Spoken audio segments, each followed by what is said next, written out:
ಬಾಳ್ಗೆ ಭೂಮಂಡಲ, ಬಾಳ್ಗೆ ಭೂಮಂಡಲ, ಬಾಳ್ಗೆ ಸಮೃದ್ಧಿಯೊಂದಿಗೆ, ಗುರು ಬಾಳ್ಗೆ, ಗುರು ನಮ್ಮೊಂದಿಗೆ, ಬಾಳ್ಗೆ ವೇದಾದ್ರಿಯಂ.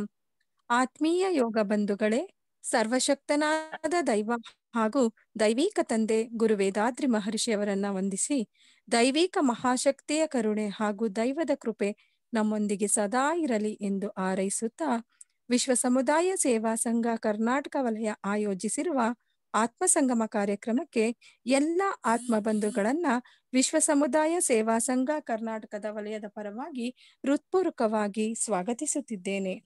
ಆತ್ಮೀಯರೇ, ಈ ದಿನದ ಈ ಸಂಜೆಯ ಕಾರ್ಯಕ್ರಮದಲ್ಲಿ ನಮ್ಮೊಂದಿಗೆ ಸ್ಕೈ ಪ್ರಾಧ್ಯಾಪಕರಾದಂತಹ ಶ್ರೀಮತಿ ಗೌರಿ ಮೇಡಮ್ ರವರು ಇರುತ್ತಾರೆ. ಇವರ ಬಗ್ಗೆ ಕಿರುಪರಿಚಯವನ್ನ ನೀಡಲು ಇಚ್ಛಿಸುತ್ತೇನೆ.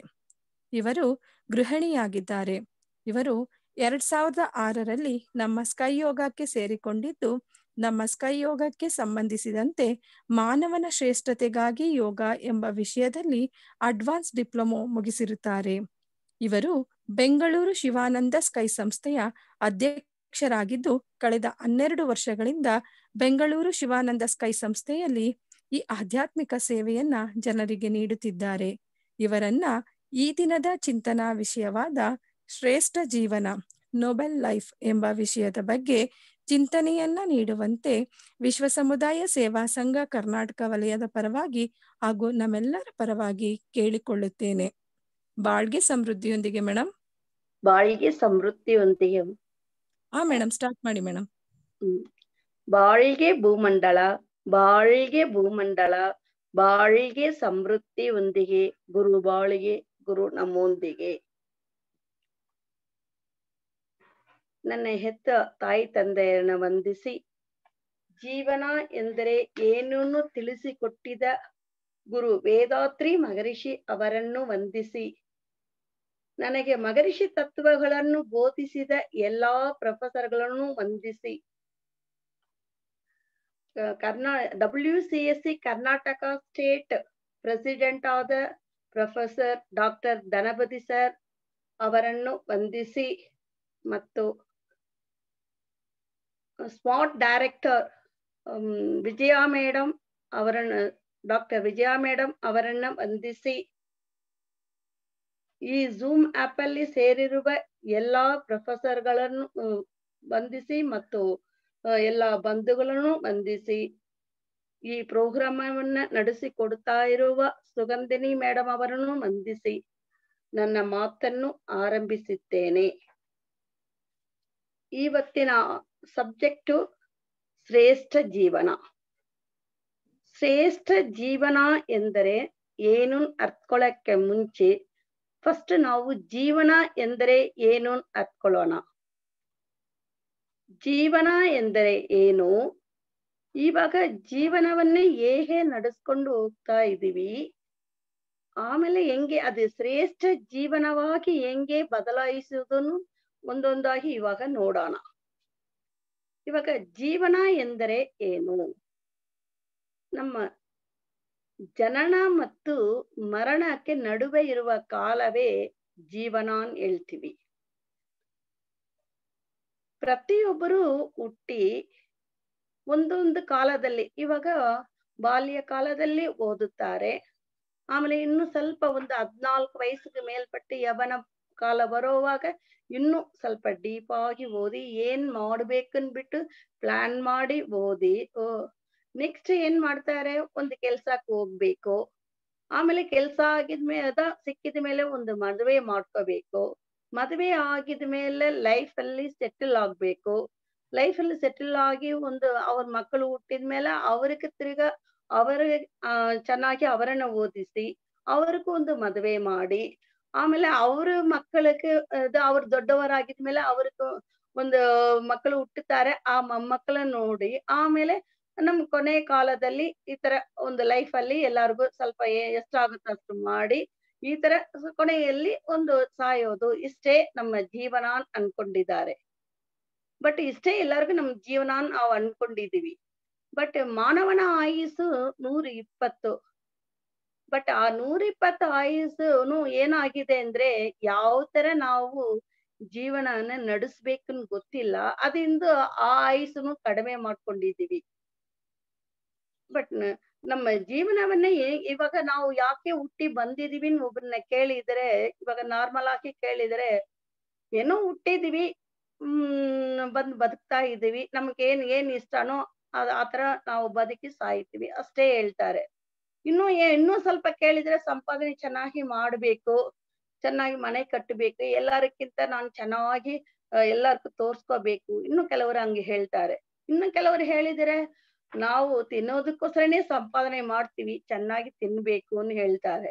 ಈ ತರ ಕೆಲವರಿಗೆ ಏನಾಗುತ್ತೆ ಅಂದ್ರೆ, ಪ್ರತಿಯೊಬ್ಬರು ಹಿಂಗ್ ಹೇಳ್ತಾರೆ, ಇನ್ನು ಕೆಲವರು ಹೆಂಗ್ ಹೇಳ್ತಾರೆ ಅಂದ್ರೆ, ಕೆಲವರೇ ಅದ್ರಲ್ಲಿ ಈ ತರ ಒಂದು ಆಧ್ಯಾತ್ಮಿಕ ಇದು ಏನಾದ್ರು ಗೊತ್ತಿದ್ರೆ ಮಾತ್ರನೇ ಜೀವನದ ಬಗ್ಗೆ ಸ್ವಲ್ಪ ತಿಳ್ಕೊಂಡು ಅವ್ರು ನಡೆಸ್ತಾರೆ.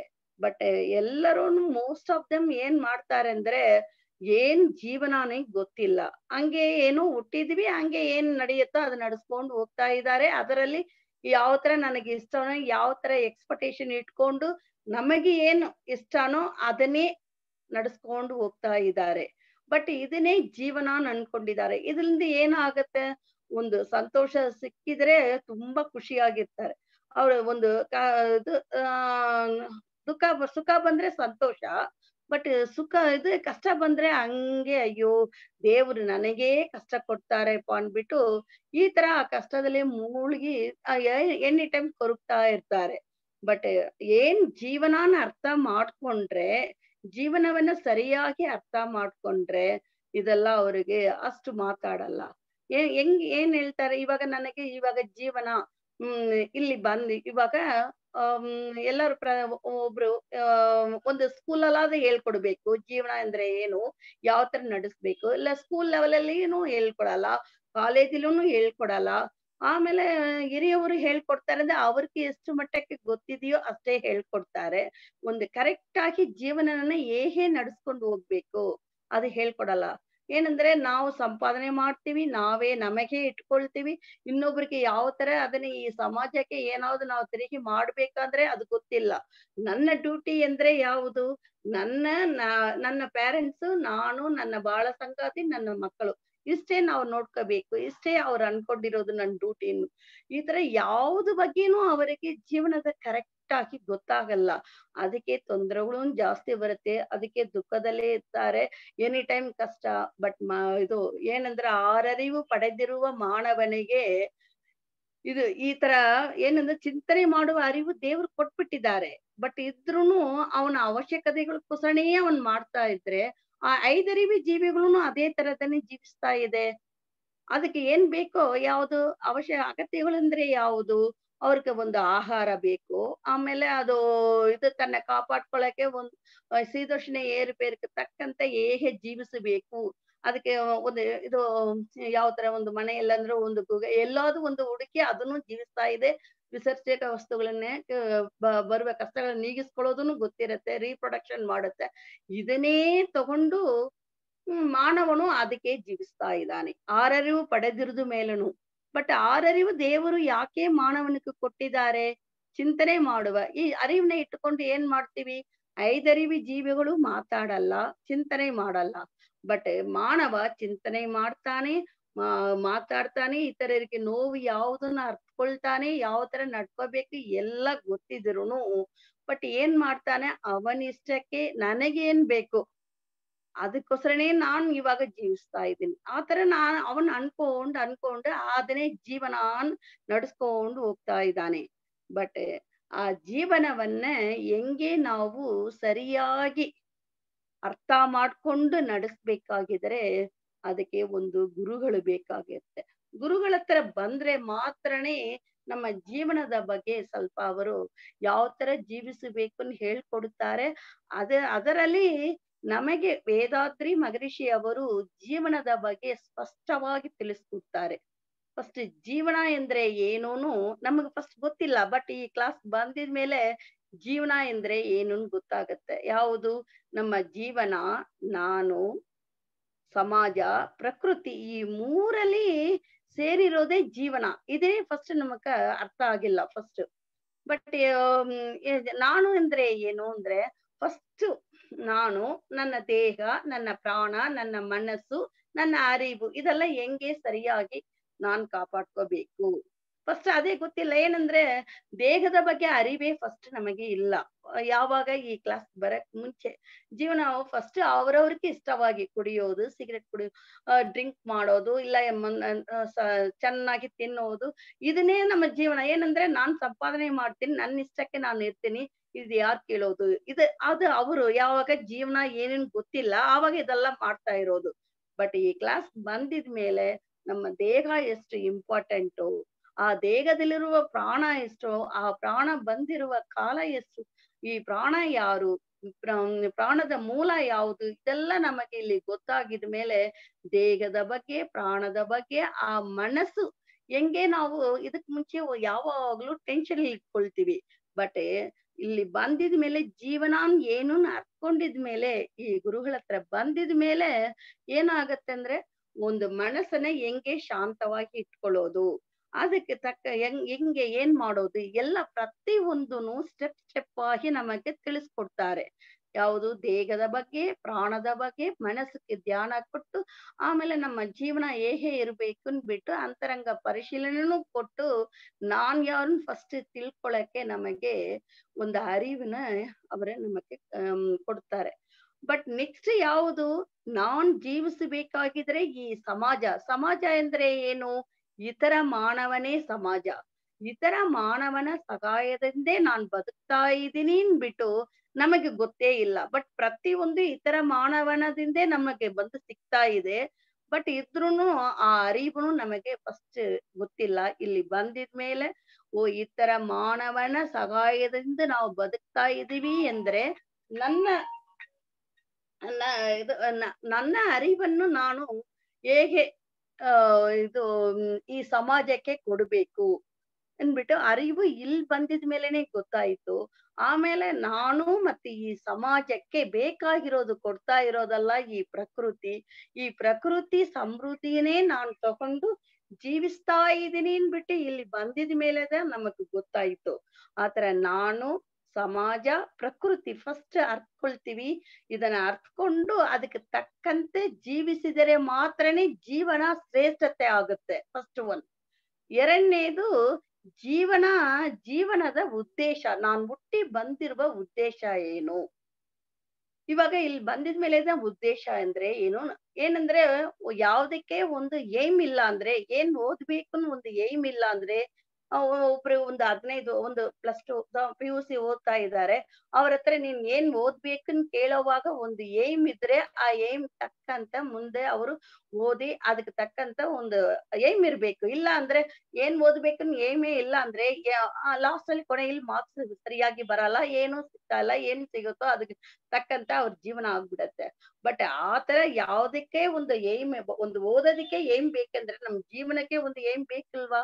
ಅವಾಗ ಜೀವನದ ಉದ್ದೇಶ ಏನು? ಅದನ್ನೇ ಅದು ಗೊತ್ತಿದ್ರೆ ನನ್ನ ಜೀವನಕ್ಕೆ ನಾವು ಆ ಉದ್ದೇಶಕ್ಕೆ ತಕ್ಕಂತ ಈ ಜೀವನವನ್ನ ನಡೆಸಕ್ಕೆ ಸಾಧ್ಯ ಆಗತ್ತೆ. ಜೀವನದ ಉದ್ದೇಶ ಏನು? ನಾವು ಎಲ್ಲಿಂದ ಬಂದಿದೀವಿ, ಈ ನಮ್ಮೊಳಗೆ ಇರುವ ಪ್ರಾಣ ಅರಿವು ಎಲ್ಲಿಂದ ಟ್ರಾವೆಲ್ ಆಗಿದೆ, ಅಲ್ಲೇ ಹೋಗಿ ತಿರ್ಗಾ ನಮ್ಮ ದೇಹ ಬಿಟ್ಟು ಪ್ರಾಣ ಹೋಗೋವಾಗ ಅಲ್ಲೇ ಹೋಗಿ ಸೇರ್ಬೇಕು.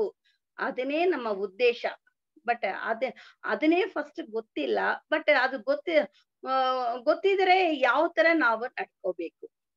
ಇವಾಗ ನನ್ನ ಉದ್ದೇಶ ಏನು? ಎಲ್ಲಿಂದ ಬಂದಿದ್ದೀನೋ ಅಲ್ಲಿ ಹೋಗಿ ಸೇರ್ಬೇಕು.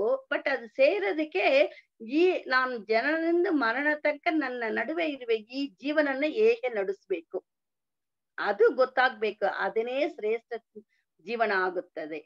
ಬಟ್ ನಾರ್ಮಲ್ ಆಗಿ ನಡೆಸೋವಾಗ ಜೀವನ ಯಾವ ತರ ಬೇಕಾದ್ರೂ ಬದುಕ್ಬೋದು. ಬಟ್ ಇದೇ ತರ ಬದುಕ್ಬೇಕನ್ ಹೇಳೋದೇ ಶ್ರೇಷ್ಠ ಜೀವನ.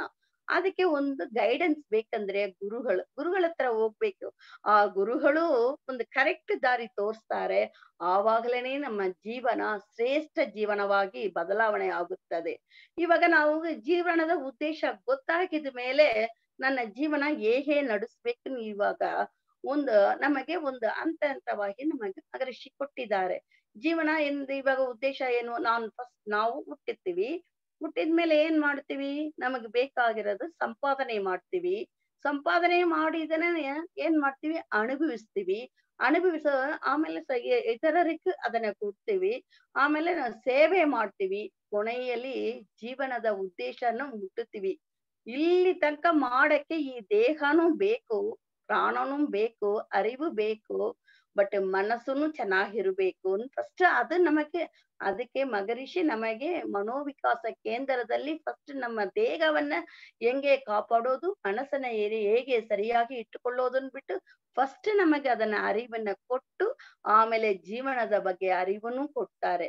ಈ ಜೀವನದ ಉದ್ದೇಶ ಮುಟ್ಟಬೇಕಾಗಿದ್ರೆ ಏನ್ ಮಾಡ್ಬೇಕು, ಈ ನನಗೆ ನಮ್ಮ ಜನನ ಮತ್ತು ಮರಣ ನಡುವೆ ಇರುವ ಈ ಜೀವನವನ್ನ ಹೇಗೆ ನಡೆಸಬೇಕು, ಅದರಲ್ಲೇ ನಮ್ಮ ಜೀವನದ ಮುಕ್ತಿ ಸಿಗುತ್ತೆ. ಈ ಜೀವನ ಬಂದಿರೋದ ಕಾರಣ ಏನು, ಐದರಿವು ತನಕ 5 ಇಂದ್ರಿಯಗಳ ಏನಿದೆಯೋ ಆ ಇಂದ್ರಿಯಗಳಕ್ಕೋಸ್ಕರ 5 ಜೀವಿಗಳು ಬಂತು. ಆ 5 ಇಂದ್ರಿಯಗಳನ್ನ ತಗೊಂಡು ಮಾನವ ಬಂದಿದ್ದಾನೆ. ಬಟ್ ಎಕ್ಸ್ಟ್ರಾ ಏನ್ ಕೊಟ್ಟಿದ್ದಾರೆ ದೇವರು, ಚಿಂತನಾ ಶಕ್ತಿ ಕೊಟ್ಟಿದ್ದಾರೆ.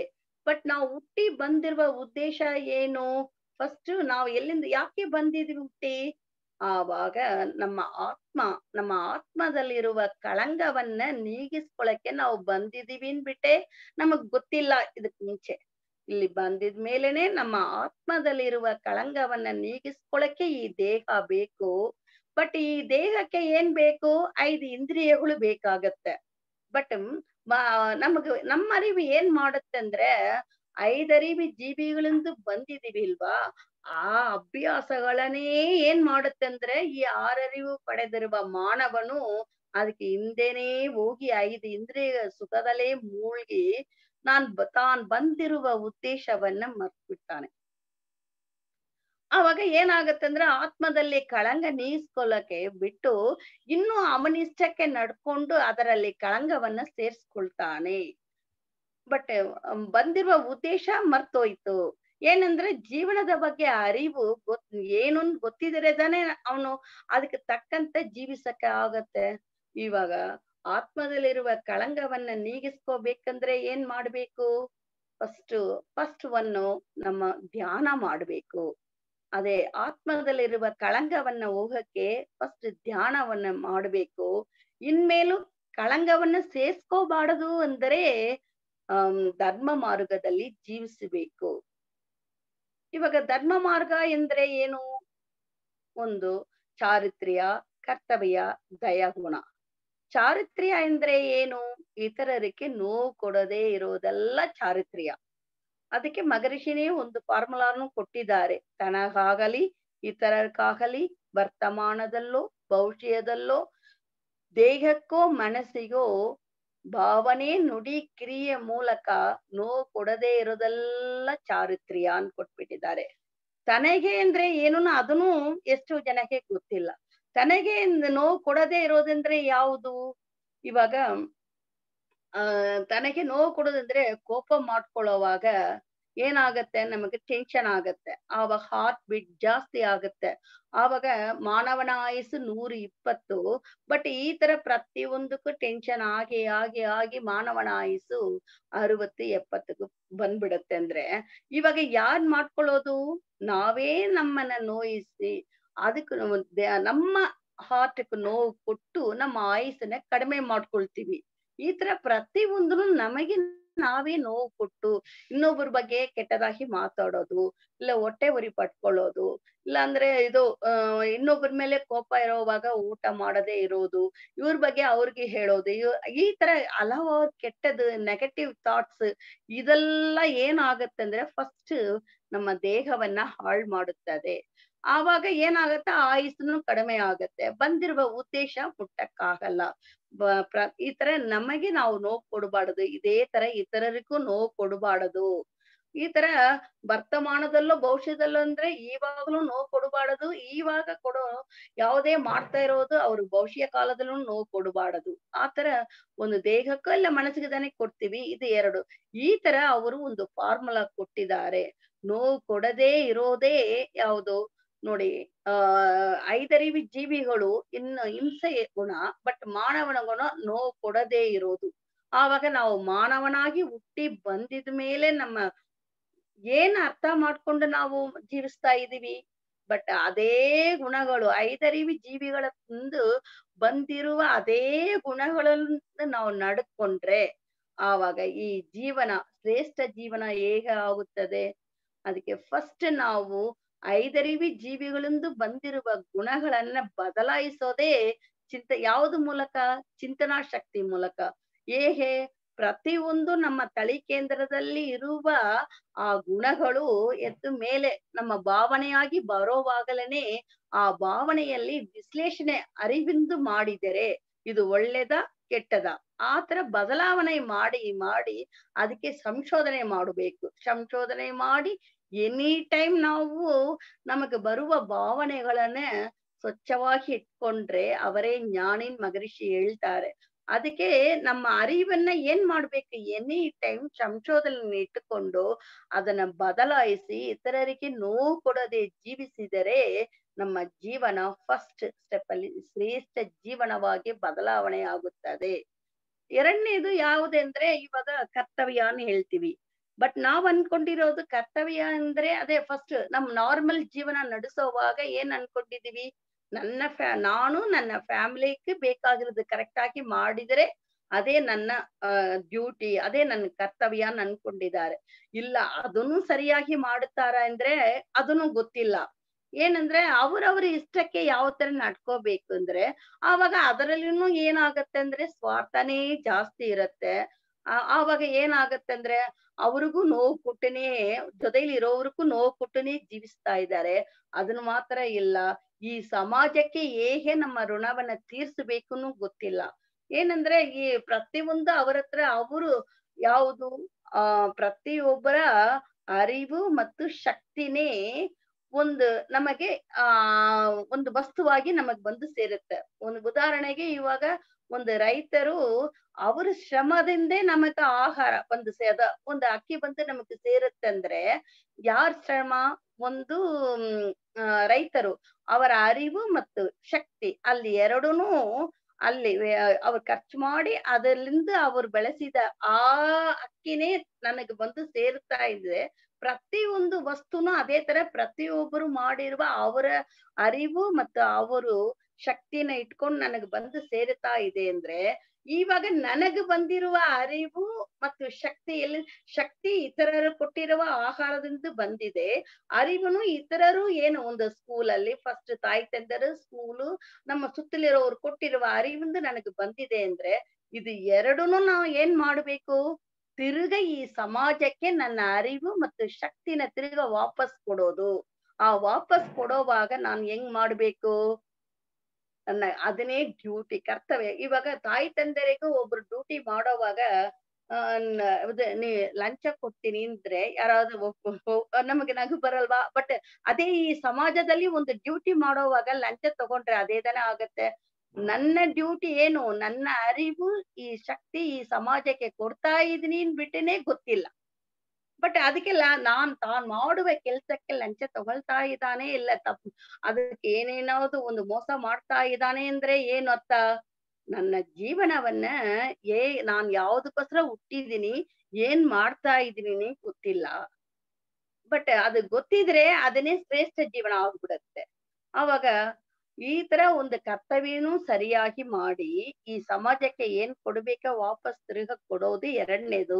ಮೂರನೇದು ಯಾರಿಗೆ ಇದು ಅವರ ಜೀವನವನ್ನ ನಡೆಸಕ್ಕೆ ಆಗಲ್ವೋ ಯಾವುದಂದ್ರೆ ಮಗರಿಷಿನೇ ಹೇಳ್ತಾರೆ 3 ಭಾಗವಾಗಿ ಇವಾಗ ಯಾವುದು ಇವಾಗ ಜನಗಳು ಫಸ್ಟ್ 17 ವಯಸ್ಸಿಂದ 60 ವಯಸ್ಸು ತನಕನೇ ದುಡಿಯೋರಿದ್ದಾರೆ. 17 ವಯಸ್ಸು ತನಕ ದುಡಿಯಕ್ಕಾಗಲ್ಲ, ಓದ್ತಾ ಇದ್ದಾರೆ ಮಕ್ಕಳು. ಆಮೇಲೆ 60 ವಯಸ್ಸಿಗೆ ಮೇಲೆ ಇರೋರು ಇದು ವಯಸ್ಸಾಗಿರೋರು ಅವರು ದುಡಿಯಕ್ಕಾಗಲ್ಲ. ಅದಕ್ಕೆ 17 ವಯಸ್ಸು ತನಕ ಇರುವ ಜನ ಒಂದು ಭಾಗ, ಮಕ್ಕಳು ಒಂದು ಭಾಗ, 17ಇಂದ 60 ತನಕ ಇರೋ ಸಂಪಾದನೆ ಮಾಡುವವರು ಒಂದು ಭಾಗ, ಆಮೇಲೆ 60 ವಯಸ್ಸಿಂದು ವಯಸ್ಸಾಗಿರೋರು ಮತ್ತು ಅಂಗವಿಕಲರು ಇವ್ರು ಒಂದು ಭಾಗ. ಈ 2 ಭಾಗಕ್ಕೆ ಸೇರಿ ಒಂದು ಭಾಗ ಇರೋರೇ ಸಂಪಾದನೆ ಮಾಡಬೇಕು.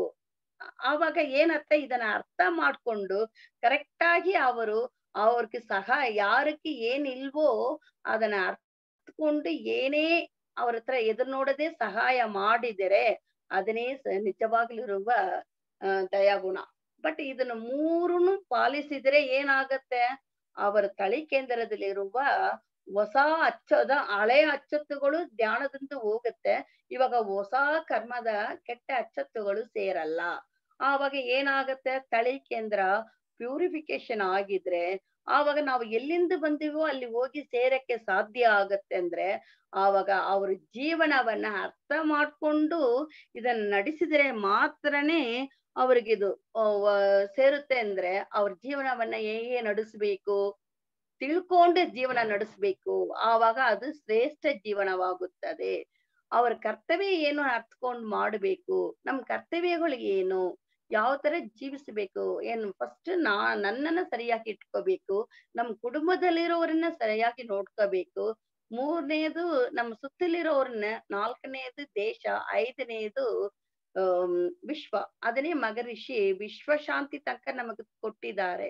ಬಟ್ ಅಲ್ಲಿ ತನಕ ಹೋಗ್ಬೇಕಾದ್ರೆ ಫಸ್ಟ್ ನಮ್ಮ ಜೀವನ ಏನನ್ನ ಅರ್ಥ ಆಗ್ಬೇಕಲ್ವಾ. ಆತರ ಮಾಡಿರೋರು ಯಾರೆಲ್ಲ ತನ್ನನ್ನು ಸರಿಯಾಗಿ ಇಟ್ಕೊಂಡು ಪ್ರತಿ ಬೇರೆಯವ್ರ ಬಗ್ಗೆನೂ ಯೋಚನೆ ಮಾಡಿ ಒಳ್ಳೇದು ಕೆಟ್ಟದ ಅವ್ರಿಗೆಲ್ಲ ಒಳ್ಳೇದು ಮಾಡ್ಬೇಕನ್ನ ಅನ್ಕೊಂಡಿದಾರಲ್ವೋ ಅವ್ರಗಳೆಲ್ಲ ಒಂದು ಶ್ರೇಷ್ಠ ಜೀವನ ನಡೆಸೋರ್ಗ್ ಮಾತ್ರನೇ ಗೊತ್ತಾಗತ್ತೆ. ಇವಾಗ ಉದಾಹರಣೆಗೆ ಇವಾಗ ನಾವು ಗಾಂಧೀಜಿನಿ ನೋಡೋಣ. ಗಾಂಧೀಜಿ ಏನ್ ಮಾಡಿದ್ರು, ಫಸ್ಟ್ ಏನ್ ಮಾಡಿದ್ರು, ಅವ್ರುನು ಸುಳ್ಳು ಹೇಳ್ತಾ ಇದ್ರು, ಮಾಂಸ ತಿಂತಾ ಇದ್ರು, ಸಿಗರೇಟ್ ಕುಡಿತಾ ಇದ್ರು. ಬಟ್ ಏನಾಯ್ತು, ಇದೆಲ್ಲ ತಪ್ಪು ಅಂತ ತಿಳ್ಕೊಂಡಿದ ಮೇಲೆ ಅವ್ರ ಜೀವನದಲ್ಲಿ ಇದೆಲ್ಲ ಬಿಟ್ಟು ಹೇಗೆ ನಡ್ಕೋಬೇಕು, ಜನಗಳಿಗೆ ಏನ್ ಮಾಡ್ಬೇಕು, ತನ್ನ ಸ್ವಾರ್ಥ ಬಿಟ್ಟು ಈ ಜನಗಳಿಗೋಸ್ಕರ ಬದುಕಿದ್ರಲ್ವಾ, ಆವಾಗಲೇ ಅವರ ಜೀವನ ಶ್ರೇಷ್ಠ ಆಯ್ತು. ಆ ಶ್ರೇಷ್ಠ ಜೀವನ ಯಾರು ನಡೆಸಿದ್ರು, ಇವಾಗ ಗಾಂಧೀಜಿ ಅದೇ ತರ ನಡೆಸಿದಕ್ಕೋಸ್ಕರ ಅವ್ರ ನಾವು ಮಹಾತ್ಮ ಎಂತೀವಿ. ನಮ್ಮ ಆತ್ಮಗಳೆಲ್ಲ ಇವಾಗ ನಾರ್ಮಲ್ ಆಗಿ ಜೀವನ ನಡೆಸೋವಾಗ ಅದು ನಾರ್ಮಲ್ ಆತ್ಮಗಳಾಗತ್ತೆ. ಬಟ್ ಯಾವಾಗ ಇನ್ನೊಬ್ಬರಿಗೋಸ್ಕರ ಅವರ ಜೀವನ ಶ್ರೇಷ್ಠ ಜೀವನವಾಗಿ ನಡೆಸೋವರಿಗೆ ಮಗಾ ಆತ್ಮ, ಅದಕ್ಕೆ ಅವ್ರಿಗೆ ಹೆಸರು ಮಹಾತ್ಮ ಅಂತ ಬಂತು. ಆತರ ಇವಾಗ ಮಹಾತ್ಮ ಅಂದ್ರೆ ಗಾಂಧೀಜಿ. ಇವಾಗ ನಮ್ಮ ಮಗರಿಷಿನೇ ತಗೊಳ್ಳಿ, ಅವ್ರು ಎಷ್ಟು ಕಷ್ಟದಲ್ಲಿ ಹುಟ್ಟಿದ್ರು, 8ನೇ ಮಗುವಾಗಿ ಹುಟ್ಟಿದ್ರು, ತುಂಬಾ ಬಡತನದಲ್ಲಿ ಹುಟ್ಟಿದ್ರು, 3ನೇ ಕ್ಲಾಸ್ ತನಕನೇ ಓದಿದ್ರು. ಬಟ್ ಇದ್ರುನು ಅವ್ರ ಚಿಂತನಾ ಶಕ್ತಿಯಿಂದ ಅದೇ ದೇವರು ಕೊಟ್ಟಿರುವ ಆ 6ನೇ ಅರಿವಾಗಿರುವ ಚಿಂತನಾ ಶಕ್ತಿ ಮೂಲಕನೇ ಬದಲಾಯಿಸಬೇಕು ಜೀವನವನ್ನ. ಬಟ್ ಆವಾಗ ಅವ್ರು ಏನ್ ಮಾಡಿದ್ರು, ಪ್ರತಿಯೊಂದನು ಆಲೋಚನೆ ಮಾಡಿದ್ರು, ಎನಿ ಟೈಮ್ ಸಂಶೋಧನೆಯಲ್ಲೇ ಅರಿವನ್ನ ಇಟ್ಕೊಂಡಿದ್ರು. ಒಂದೊಂದು ಕಾಲದಲ್ಲೂ ಏನ್ ಮಾಡ್ಬೇಕು, ಯಾವ ತರ ನಡಿಬೇಕು, ಒಂದು ಹಂತವಾಗಿ ತಮ್ಮ ಲೈಫ್ ಅನ್ನ ಅವ್ರು ಏನ್ ಮಾಡಿ ಬದಲಾಯಿಸಿದ್ರು. ಏನು ಪ್ರಾಣದ ಬಗ್ಗೆ ಅರಿವು ಅವ್ರಿಗೆ ಬೇಕಾಗಿತ್ತು, ದೈವದ ಬಗ್ಗೆ ಅರಿವು ಬೇಕಾಗಿತ್ತು. ಫಸ್ಟ್ ಬಡತನ ಹೇಗೆ ಹೋಗ್ಬೇಕಂದ್ರೆ ಅದರಲ್ಲಿ ಸ್ವಲ್ಪ ಸ್ಯಾಟಿಸ್ಫ್ಯಾಕ್ಷನ್ ಆಗಿದ ಮೇಲೆ ಪ್ರಾಣದ ಬಗ್ಗೆ ದೇವರ ಬಗ್ಗೆ ಅರ್ತ್ಕೊಳಕ್ಕೆ ಅವ್ರು ಧ್ಯಾನ ಮಾಡಿದ್ರು. ಧ್ಯಾನ ಮಾಡಿ ಮಾಡಿ ಎಲ್ಲ ತಿಳ್ಕೊಂಡು ಚಿಂತನೆ ಮಾಡಿ ತಾನು ಮಾತ್ರ ಬದಲಾಯಿಸ್ಕೊಂಡಿಲ್ಲ, ಇನ್ನೊಬ್ರುನು ಎಲ್ಲರೂ ಹೆಂಗೆ ಅದ ಶ್ರೇಷ್ಠ ಜೀವನ ನಡೆಸ್ಬೇಕನ್ಬಿಟ್ಟು ನಮಗೂನು ತಿಳಿಸ್ಕೊಟ್ಟು ಹೋಗಿದ್ದಾರೆ. ಆವಾಗ ಅದಕ್ಕೆ ಅವರಿಗೆ ಮಗರಿಷಿ ಏನ್ ಹೆಸರು ಬಂತು. ಬಟ್ ನಾರ್ಮಲ್ ಮಾನವ ಹುಟ್ಟೋವಾಗ, ಬಟ್ ಸಾಯೋವಾಗ ಅವ್ರಿಗೆ ಹೆಸರು ಏನ್ ಬಂತು, ಮಗರಿಷಿನ್ ಬಂತು.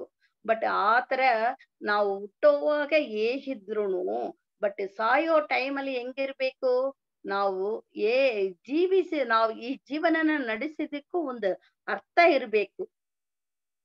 ಯಾವುದು ಯಾವ ತರ ನಾವು ಹೋಗಿದ್ಮೇಲೆನೂ ನಮ್ಮ ಹೆಸರು ಇರೋ ತರ ನಾವು ಜೀವನನ ನಡೆಸ್ಬೇಕು. ಆವಾಗ ಯಾರೆಲ್ಲ ಶ್ರೇಷ್ಠ ಜೀವನ ಮಾಡಿದಾರೋ ಅವರೆಲ್ಲ ಈ ಭೂಮಿ ಇರೋ ತನಕ ಅವ್ರ ಹೆಸರುನು ಇರುತ್ತೆ. ಏನಂದ್ರೆ ಹಿಂಗ್ ಮಾಡಿದ್ರು. ಇವಾಗ ಅಬ್ದುಲ್ ಕಲಾಂ ತಗೊಳ್ಳಿ, ಒಂದು ನಾರ್ಮಲ್ ಪರ್ಸನ್, ಬಟ್ ಇದ್ರುನು ಅವ್ರು ಸಾಯೋವಾಗ ವರ್ಲ್ಡ್ ವೈಸ್ ಗೊತ್ತಾಯ್ತು ಎಲ್ಲರೂ.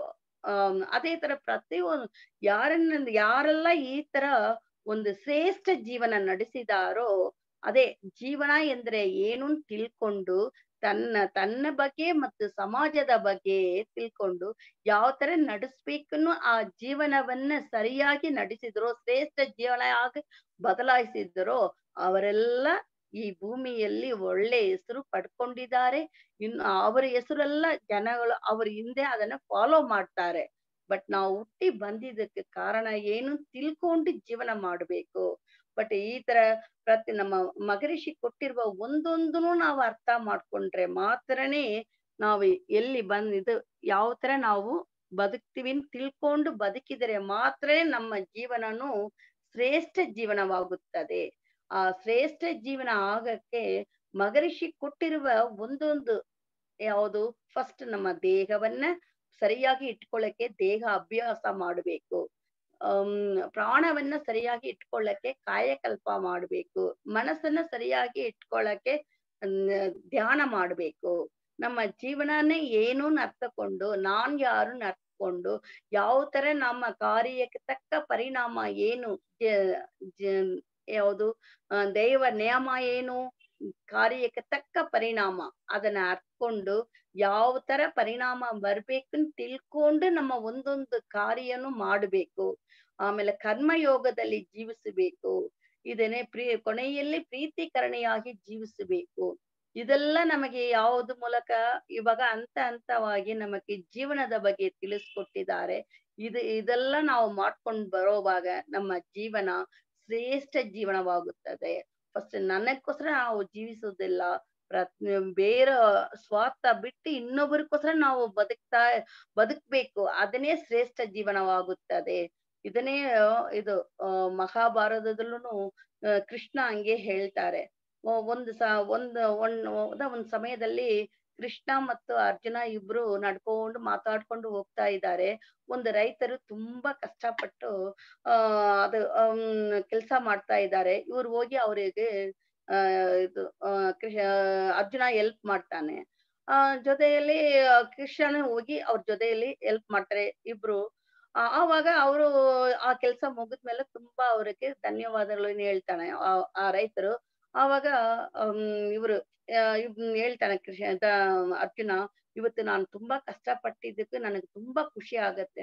ಅದಕ್ಕೆ ಕೃಷ್ಣ ಹೇಳ್ತಾರೆ, ಇಲ್ಲ ನೀವು ನಿಮ್ಮ ಕಷ್ಟಪಟ್ಟವ್ರಿಗೆ ಮಾಡಿದ್ದು ಮಾತ್ರ ಇಲ್ಲ, ಇದು ನಿಮಗೋಸ್ಕರ ನೀವು ಕಷ್ಟಪಟ್ಟಿಲ್ಲ, ಇನ್ನೊಬ್ಬರಿಗೋಸ್ಕರ ನೀವು ಕಷ್ಟಪಟ್ಟಿದ್ರಲ್ವಾ, ಅದಕ್ಕೆ ನಿಮಗೆ ಇಷ್ಟು ಸಂತೋಷ ಕೊಡುತ್ತೆ, ನಿಮ್ಗೆ ಮನಸ್ಸಿಗೆ ಇಷ್ಟು ಶಾಂತಿ ಸಂತೋಷ ಸಿಗತ್ತೆ ಅಂತ ಹೇಳ್ತಾರೆ.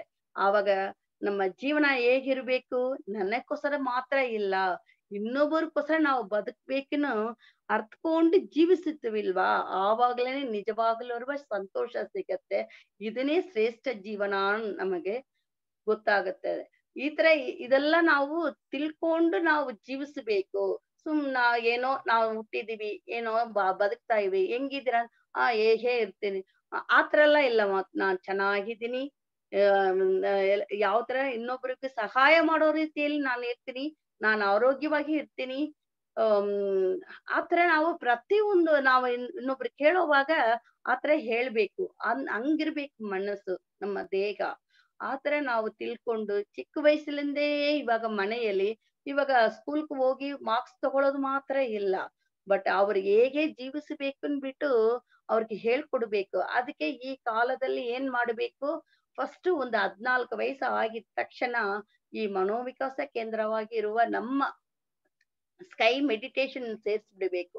ಸೇರ್ಸಿದ್ರೆ ಏನಾಗತ್ತೆ, ಮಕ್ಕಳಿಗೆ ಚಿಕ್ಕ ವಯಸ್ಸಿಂದೇ ಇದನ್ನೆಲ್ಲ ಫಾಲೋ ಮಾಡ್ಕೊಂಡು ಬರೋವಾಗ ಅವರು ಒಂದು ಅದೇ ಶ್ರೇಷ್ಠ ಜೀವನವಾಗಿ ಬದಲಾವಣೆ ಆಗಕ್ಕೆ ಚಾನ್ಸಸ್ ತುಂಬಾ ಇದೆ. ಇಲ್ಲಾಂದ್ರೆ ಇವಾಗ ಇರುವ ಈ ವರ್ಲ್ಡ್ ಅಲ್ಲಿ ತುಂಬಾ ಅವ್ರು ಕೆಟ್ಟೋಗಕ್ಕೆ ಚಾನ್ಸಸ್ ಜಾಸ್ತಿ ಇದೆ. ಬಟ್ ಅವರನ್ನ ಬದಲಾಯಿಸಬೇಕಾದ ಒಂದೇ ದಾರಿ ಈ ಸ್ಕೈ ಮೆಡಿಟೇಷನ್ ಸೇರಿಸಿ ಅವರಿಗೆ ಕಾಯಕಲ್ಪ ಕೊಡ್ಬೇಕು. ಆವಾಗ ಕಾಯಕಲ್ಪದಿಂದ ಅವರು ಒಂದು ಏನು ಸ್ಕೂಲ್ ಹೋದ ಆ ಏಜ್ ಅಲ್ಲಿ ಒಂದು ಏಜ್ಗೆ ಅಟೆಂಡ್ ಆಗಿರುವ ಏಜ್ ಅಲ್ಲಿ ಬರುವ ಅವರೋಡ ಹಾರ್ಮೋನ್ಸ್ ಎಲ್ಲ ಏನಾಗತ್ತೆ ಅಂದ್ರೆ ಒಂದು ಕೆಟ್ಟದಾಗಿ ನೆನ್ಸ್ಕೊಂಡು ಕೆಟ್ಟ ದಾರಿಗೆ ಹೋಗೋದು. ಏನ್ ಮಾಡ್ತೀವಿ, ಅವ್ರನ್ನ ಕಾಪಾಡಿ ಒಳ್ಳೆ ದಾರಿಗೆ ಹೋಗಕ್ಕೆ ಈ ಕಾಯಕಲ್ಪ ಅವ್ರಿಗೆ ಹೆಲ್ಪ್ ಮಾಡತ್ತೆ. ಇವಾಗ ನಾವು ಈ ಝೂಮ್ ಆಪ್ ಅಲ್ಲಿ ಕೇಳ್ತಾ ಇರುವ ದೊಡ್ಡವರೆಲ್ಲ ಎಲ್ಲಾ ಮಕ್ಕಳಿಗೂ ಕಾಯಕಲ್ಪ ಕೊಡಿಸ್ಬೇಕು. ಇವಾಗ ಇದನ್ನ ಫಸ್ಟ್ ನಾವು ಅದನ್ನ ಅರ್ಥ ಮಾಡ್ಕೋಬೇಕು. ಮಕ್ಕಳಿಗೆ ಇದನ್ನ 14 ವಯಸ್ಸಿಂದೆ ಕೊಡ್ಬೇಕು ಅಂದ್ಬಿಟ್ಟು ಪ್ರತಿಯೊಬ್ಬರಿಗೂ ಜ್ಞಾನ ಇರ್ಬೇಕು.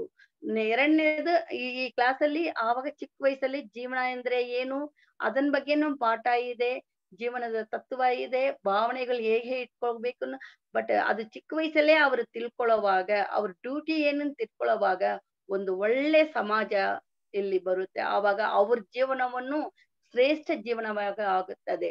ಬಟ್ ನಮಗೆ ಕಾಲ ಹೋಗಿ ಆಮೇಲೆ ಸಿಕ್ಕಿದೆ. ಬಟ್ ನಮ್ ಮಕ್ಕಳಿಗೆ ಚಿಕ್ಕ ವಯಸ್ಸಲ್ಲೇ ಕೊಡ್ಬೇಕನ್ಬಿಟ್ಟು ನಾವೆಲ್ಲ ಪ್ರಯತ್ನ ಪಡ್ಬೇಕು.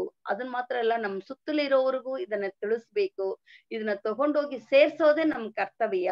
ನಮ್ಮ ಮಗರಿಷಿ ಕೊಟ್ಟಿರುವ ಸಬ್ಜೆಕ್ಟ್ ಎಲ್ಲರಿಗೂ ಹೋಗಿ ಸೇರ್ಬೇಕು. ಇದನ್ನ ನಮ್ಮ ಒಂದು ಕರ್ತವ್ಯಾಗಿ ಇಟ್ಟು ಮಾಡ್ಬೇಕು. ಇದನ್ನು ಒಂದು ಏನಂದ್ರೆ ಸ್ವಾರ್ಥ ಇಲ್ಲ, ಎಲ್ಲರೂ ಚೆನ್ನಾಗಿರ್ಬೇಕು ಅನ್ನೋದೇ ಒಂದು ಒಳ್ಳೆ ಥಾಟ್. ಆ ಒಳ್ಳೆ ಅದನ್ನು ಶ್ರೇಷ್ಠ ಜೀವನವಾಗುತ್ತದೆ. ಬಟ್ ನನಗ್ ಮಾತ್ರ ಇಲ್ಲ, ಇನ್ನೊಬ್ರಿಗೂ ಹೋಗಿ ಸೇರ್ಬೇಕು, ಒಳ್ಳೇದಾಗ್ಬೇಕು ಆ ಥಾಟ್ ನಮ್ ಪ್ರತಿಯೊಬ್ಬರಿಗೂ ಬರ್ಬೇಕು.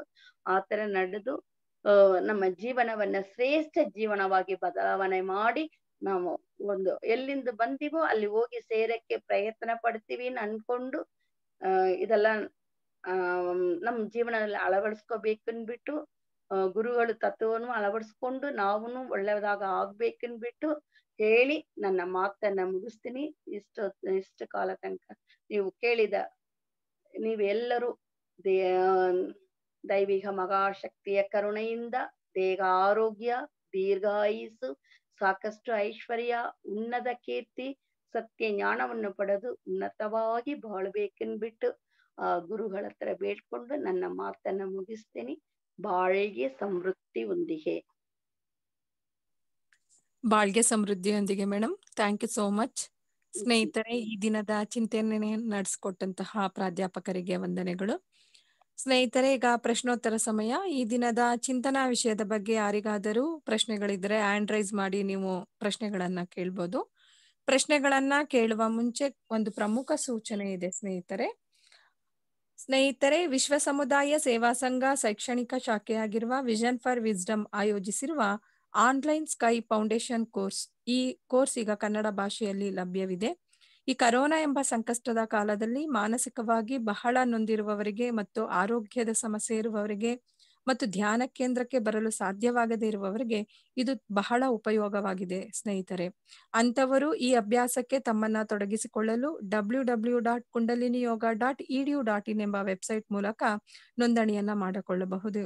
ಜೊತೆಗೆ ಶಾಲಾ ಕಾಲೇಜು ತೆರೆಯದೇ ಇರುವ ಈ ಕಾಲದಲ್ಲಿ ಮಕ್ಕಳಿಗೆ ಸದ್ಗುಣಗಳನ್ನ ಬೆಳೆಸಿಕೊಳ್ಳಲು ಮತ್ತು ಆರೋಗ್ಯವನ್ನ ಕಾಪಾಡಿಕೊಳ್ಳಲು, ಪರೀಕ್ಷೆಗಳನ್ನ ಧೈರ್ಯವಾಗಿ ಎದುರಿಸಲು ಇದೊಂದು ಸದಾವಕಾಶ ಸ್ನೇಹಿತರೆ. ವಿಷನ್ ಫಾರ್ ವಿಸ್ಡಮ್ ರವರು ವಿದ್ಯಾರ್ಥಿಗಳಿಗಾಗಿ ಈ ಆನ್ಲೈನ್ ಫೌಂಡೇಶನ್ ಕೋರ್ಸ್ ಅನ್ನ ಕಡಿಮೆ ದರದಲ್ಲಿ ನೀಡುತ್ತಿದ್ದಾರೆ. ದಯವಿಟ್ಟು ನಿಮ್ಮ ಮಕ್ಕಳನ್ನ ಈ ಒಂದು ಶಿಕ್ಷಣಕ್ಕೆ ಸೇರಿಸಲು ಈ ಮೂಲಕ ವಿನಂತಿಸಿಕೊಳ್ಳುತ್ತೇವೆ. ಇದಲ್ಲದೆ ಆರೋಗ್ಯವಾಗಿ ಇರುವವರು ಕೂಡ ಮುಂದೆ ಬರುವ ರೋಗಗಳಿಂದ ರೋಗ ಮುಕ್ತರಾಗಲು ಈ ಅಭ್ಯಾಸಗಳು ನಮಗೆ ತುಂಬಾ ಉಪಯುಕ್ತವಾಗಿರುತ್ತೆ.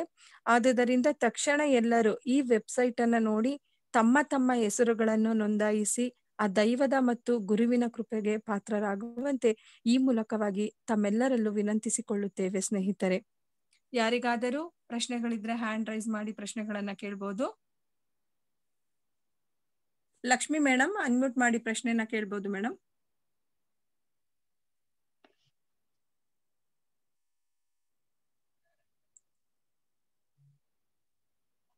ಲಕ್ಷ್ಮಿ ಮೇಡಮ್, ಅನ್ಮ್ಯೂಟ್ ಮಾಡ್ಕೊಳ್ಳಿ ಮೇಡಮ್.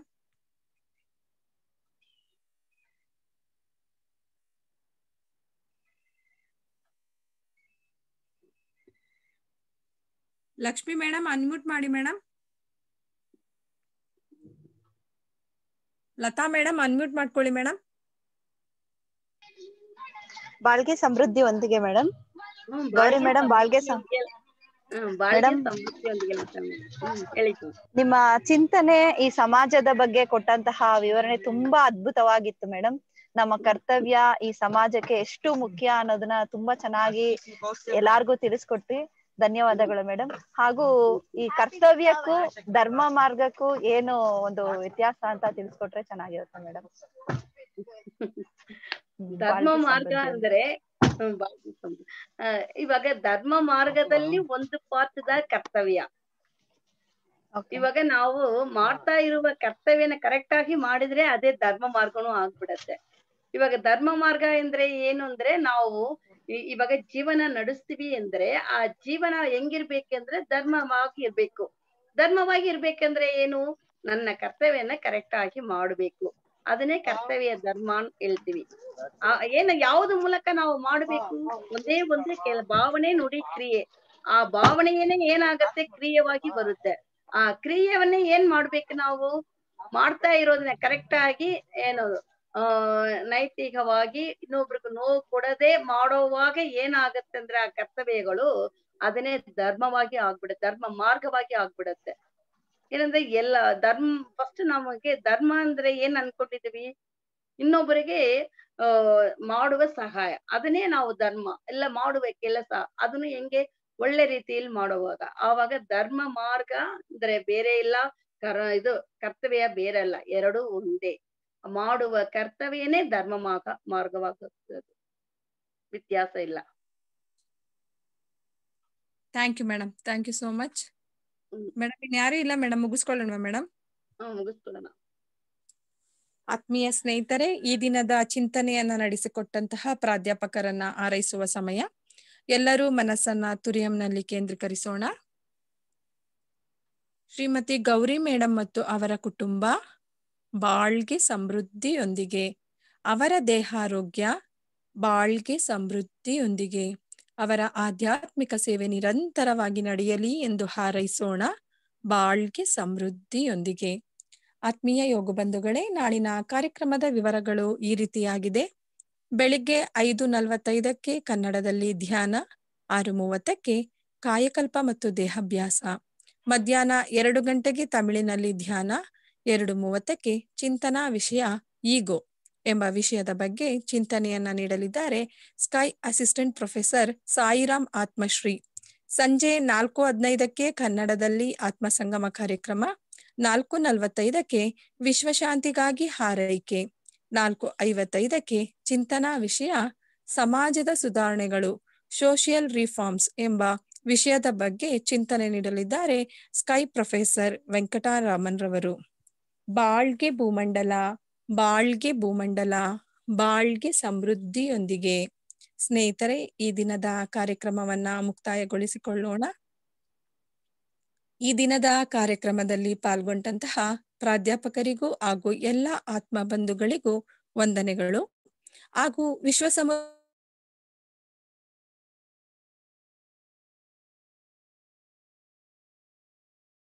ಸಂಘ ಕರ್ನಾಟಕ ವಲಯಕ್ಕೆ ಸಂಸ್ಥೆಯ ಅಧ್ಯಕ್ಷರಿಗೂ ಹಾಗೂ ಪದಾಧಿಕಾರಿಗಳಿಗೂ ಧನ್ಯವಾದಗಳು. ಕರ್ನಾಟಕದಲ್ಲಿರುವ ಎಲ್ಲಾ ಧ್ಯಾನ ಕೇಂದ್ರಗಳಲ್ಲಿ ಸೇವೆ ಸಲ್ಲಿಸುತ್ತಿರುವ ಎಲ್ಲ ಮಾಸ್ಟರ್ ಹಾಗೂ ಪ್ರೊಫೆಸರ್ಗಳಿಗೂ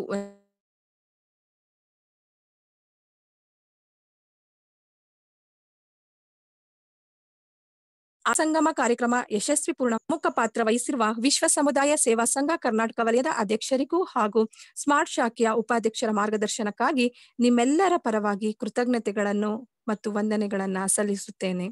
ದೈವಿಕ ಮಹಾಶಕ್ತಿಯ ಕರುಣೆಯಿಂದ ಎಲ್ಲರಿಗೂ ದೇಹಾರೋಗ್ಯ, ದೀರ್ಘಾಯಸ್ಸು, ಸಾಕಷ್ಟು ಐಶ್ವರ್ಯ, ಉನ್ನತ ಕೀರ್ತಿ, ಸತ್ಯಜ್ಞಾನ ಪಡೆದು ಉನ್ನತವಾಗಿ ಬಾಳುವಂತಾಗಲಿ ಎಂದು ಹಾರೈಸಿ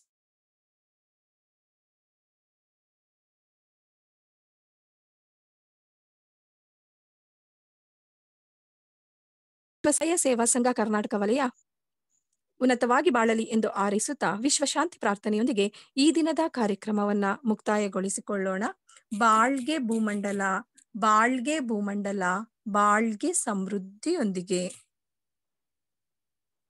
ವಿಶ್ವಕ್ಕೆಲ್ಲ ಸಕಾಲಿಕ ಮಳೆ ಸಾಕಷ್ಟು ಸುರಿಯಲಿ, ರೈತರೆಲ್ಲ ಧಾನ್ಯವನ್ನು ಹುಮ್ಮಸ್ಸಿನಿಂದ ಬೆಳೆಯಲಿ, ಹಲವು ಉದ್ಯೋಗಗಳ ಮಾಡುತ್ತಿರುವ ಕಾರ್ಮಿಕರು ಉನ್ನತಿಯಾಗಲಿ, ವಿವಿಧತೆಯಲ್ಲಿ ಏಕತೆ ಕಾಣುವ ಸಂಸ್ಕೃತಿಯನ್ನು ಉತ್ತಮವಾಗಿಸಲಿ, ಕಲಹಗಳು ಪೈಪೋಟಿ ಹಗೆತನ ಮೀರಿದ ಆಡಳಿತ ನಡೆಯಲಿ, ಅನಕ್ಷರತೆ ಸಾಲ ಬಡತನ ಕಳಂಕಗಳು ಮರೆಯಾಗಲಿ.